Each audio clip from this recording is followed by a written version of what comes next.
কাল আমার কলেজের প্রথম দিন। জানি না ওই কলেজে কতই না সুন্দর সুন্দর ছেলে আছে। আচ্ছা, কেউ যদি আমার উপর কালকে ক্রাশ খেয়ে যায়, যদি আমাকে 4-5 জন প্রপোজ করে, তাহলে আমি কী করব? আমি তো এত সুন্দর দেখতে, আমি জানি 10-12টা ছেলে আমাকে প্রপোজ করবেই করবে। এই ড্রেসটা পরে আমি কালকে কলেজে যাব। 1 মাস আগে থেকে এই ড্রেসটা আমি কিনে রেখেছিলাম। আমাকে এই ড্রেসটা পরলে যা লাগবে না, এই দিনটার জন্য আমি কতদিন হাঁ করে বসেছিলাম।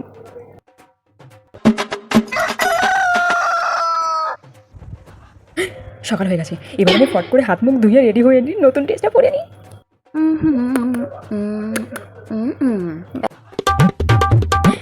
বইয়ের ব্যাগটা নিয়ে আসি আমি। এবার পারফেক্ট লাগছে আমাকে। মা, ও মা, কী হলোটা কি? মা, আমি কলেজে গেলাম। এই দাঁড়া দাঁড়া। হ্যাঁ, কিরে, ভাত খেয়ে গেলি না তুই? না না, কলেজে ক্যান্টিন আছে খাওয়ার জন্য, আমি ওখানে খেয়ে নেবো। তুমি জানো আজকে আমার প্রথম দিন, ক্লাসরুম খুঁজতে দেরি হবে। আমি গেলাম কিন্তু আমি ঠিক আছে, যা খেয়ে নি, যা। হ্যাঁ ঠিক আছে, আসো।